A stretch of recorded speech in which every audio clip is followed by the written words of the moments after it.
everyone, and welcome back to the Windham Voyager. My name is Natalie Gendrasco, and I'm the host and communications director for the Windham School District. This podcast invites the public in to hear directly from our leading experts in different areas of public education. I also want to mention that this podcast is created in collaboration with our own digital media teacher, Mr. Adams. He will be in charge of recording and editing the podcast. Thanks, Mr. Adams. Today, we're going to be talking about some of the new initiatives at Windham Center School. With me for this discussion is the Center School Principal, Mrs. Martin. Thank you so much for joining us. Why don't you go ahead and tell us a little bit about yourself? I have been in the district now for 17 years.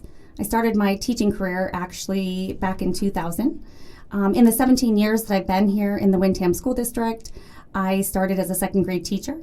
Moved from a second grade teacher at Golden Brook School to being the assistant principal within that same building for 5 years.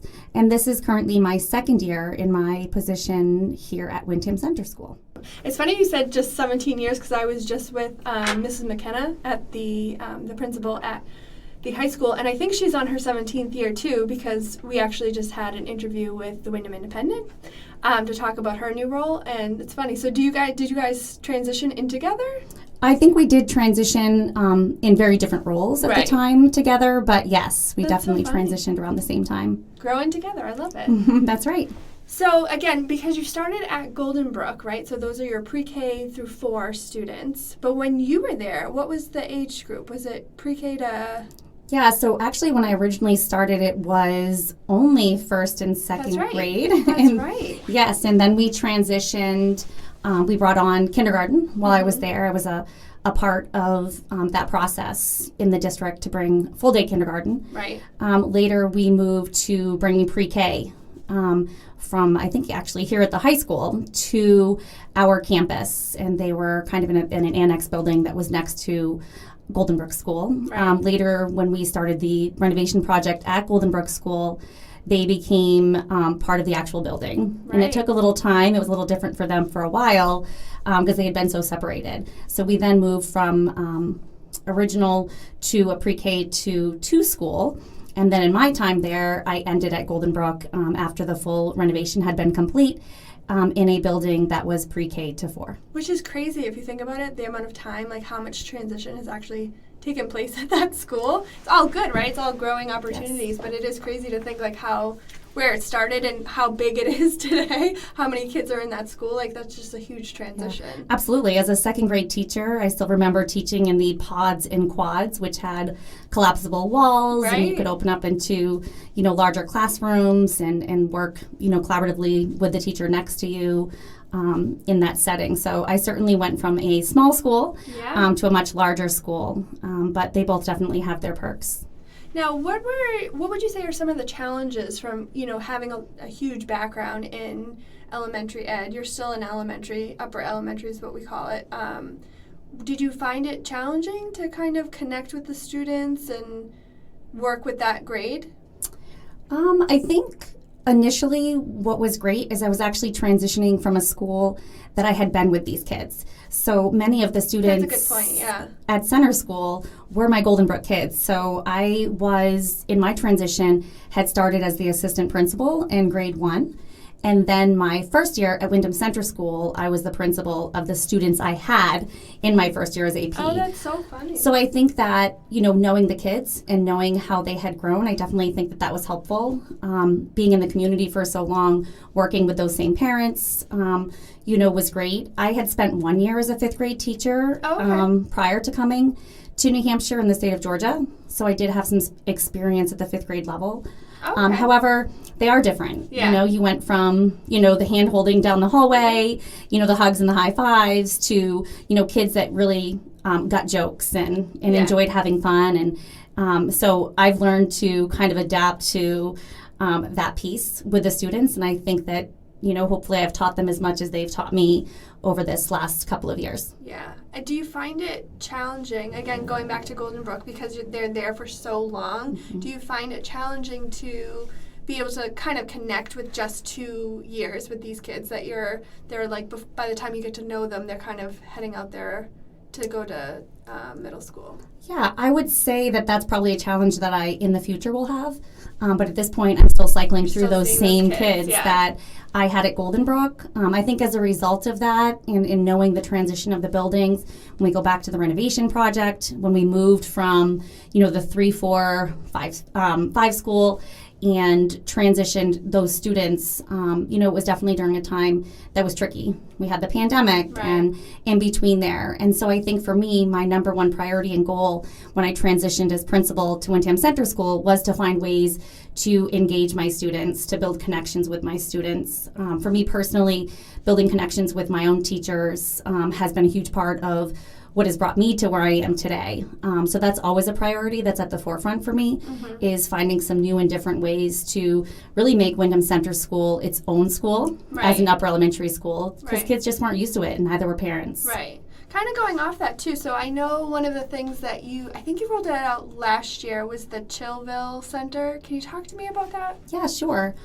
So again, coming out of the pandemic and transitioning into the school, what I knew is there were a lot of students that were struggling socially, emotionally, and I wanted to make sure that we had some different things put in place at a Tier 1 level for all students to be able to access. So I started a sensory room, which is ultimately just a room that has a variety of items in it. It has, some weighted blankets. It has different exercises students can do. They can, color on the wall, coloring sheet that's there, and just kind of reset themselves, get themselves recharged and back to the classroom. As an extension of that, our school counselors, who are pretty amazing, they actually put together a Chillville in a box. So the process really starts with having teachers provide students within the classroom some of those same like fidgets and resources and things that they might need, or a specific break space that they might need in order to be successful with the rest of their day. Purposely, when it comes to connecting, I moved that room right next to my office, and I have a connecting door to that office.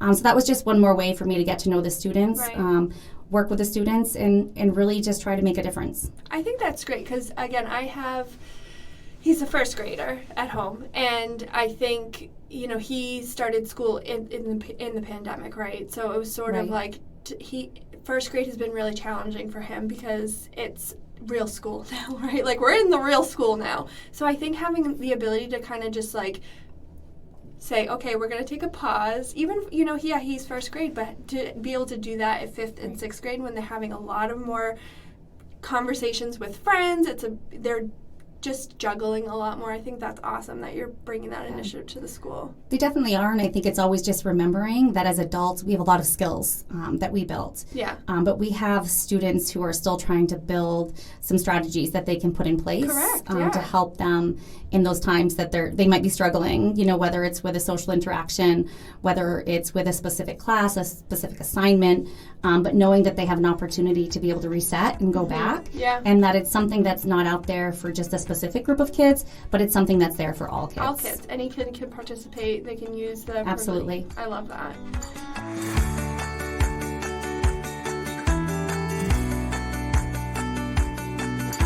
One of the things that I do love about Center School, too, is you guys have a ton of after-school clubs, programs, activities. How many do you currently have? Yeah, so I think we have around 16 total clubs and activities for students. That's crazy. And that has been one of the greatest highlights for me moving from Golden Brook to Windham Center School, is that we have a very high level of participation from our students in each of those programs. Ski Club is definitely a top hit. I was just going to ask you what was that. Yes, for sure. They go to Pat's Peak, and I think it's a 6-week program for that. We have Bowling Club. We have Girls on the Run this year that we've been running, which has been a huge hit as well. In addition, to that, Drama Club, we just had the Dear Edwina show, which was an outstanding production put on by just my 5th and 6th grade students. That's great. And of course, the popular band and choir concerts and things like that we have, but we do have some of those after-school clubs as well. And it's just nice to see the kids get to shine in different ways outside of their regular school setting. Now, this is the second year that Center School's been involved in like a true play production, right? Because Yes. last year was Wizard of Oz? It was, Yeah. yes. Last year was Wizard of Oz, and it was connected with Golden Brook. So it was both Golden Brook and Windham Center School students. There was such a large number of students who wanted to participate in the production, so definitely creating a separation this year and having this production for just 5th and 6th graders. It was certainly impressive. I mean, that's a great problem to have, right? Like, you have so much participation that you're kind of like having to decide if we're keeping it just in-house, and I think that's actually a good problem to have, so. It is a great problem to have.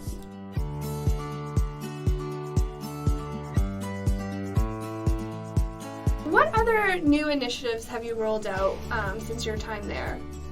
Yeah, so in year 1, I had started with a fellow teacher with rolling out a new behavior plan, which was for the entire building, which was PBIS, which later actually became a district initiative. So currently we're all participating in the positive behavior program with the students and kind of working really collaboratively with the teachers and from building to building to kind of see like what are we seeing in each building and trying to make sure that we're making sense, and there's that kind of continuum from students in kindergarten all the way up to the high school when it comes to that, and that communication certainly out to parents. Most recently I've started with some accountability projects with students in my building, which can you give an example of that? Because I know we just recently had a call about this, and it was so interesting to hear what you're doing with your students. Yeah. I mean, we know that students are going to make mistakes.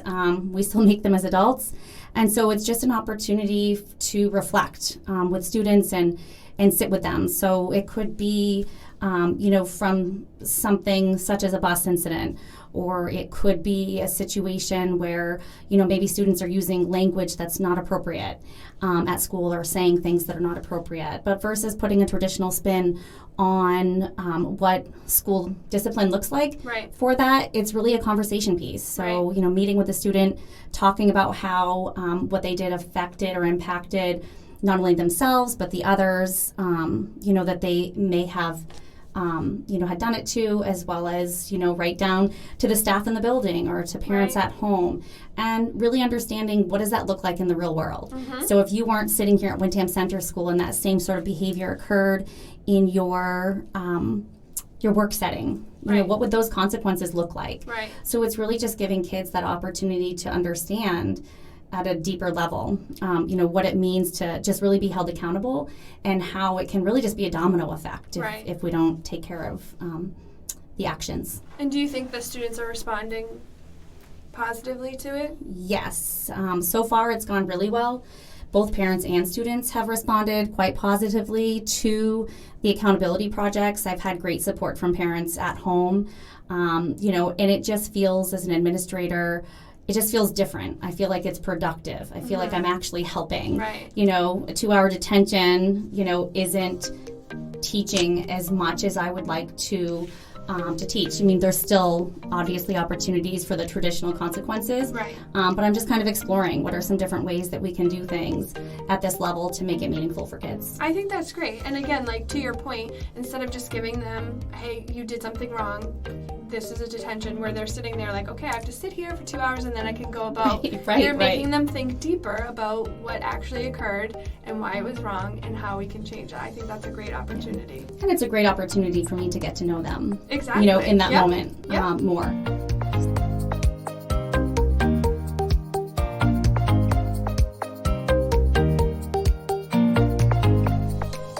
What would you say is your proudest moment since you've been with Center School?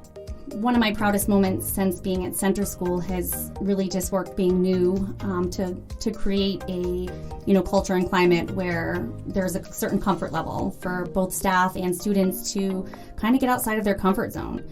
We've done that in a couple of different ways. There's been a lot of student leadership where students have brought kind of some ideas and suggestions to us as the leadership team on ways that they could make, Windham Center School, a better place. We put on a huge teacher talent show last year.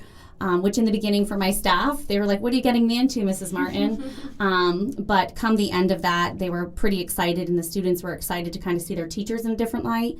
And I think that just goes back to building connections. I actually attended that, and it was so fun, and the kids loved it. So I definitely can speak from a spectator. Like, it was awesome.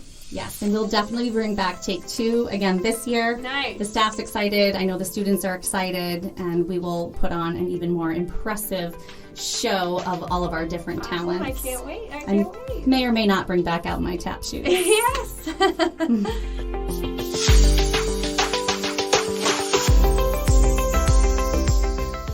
So before we let you go, is there anything else you want to tell us about yourself or Center School? Yeah, I think, about myself, I'm just super excited to continue, my career here in the Windham School District and at Windham Center School. Certainly have a great team that I work with, both in my building and throughout the entire district. But if you're looking for some fun, definitely stop by Windham Center School on Friday mornings for a little DJ Martin Friday. I heard about this, so I'm excited to experience it. Yes, if you have a song you want to request, go ahead. Students can request songs, and we play them, and we do a little dancing. In the warmer days, you'll probably see some signs for Happy Friday or students dancing as my backup dancers. So come and join the fun with us at Windham Center School. I'll definitely have to check that out. Thank you so much. We hope you enjoyed today's topic. We want your feedback. If you have any questions or are interested in different topics we discuss here on the Windham Voyager podcast, please email me at podcast@windhamsd.org. Thanks again for taking this voyage with me. For the Windham Voyager, my name is Natalie Gendrasco, and we will see you next time.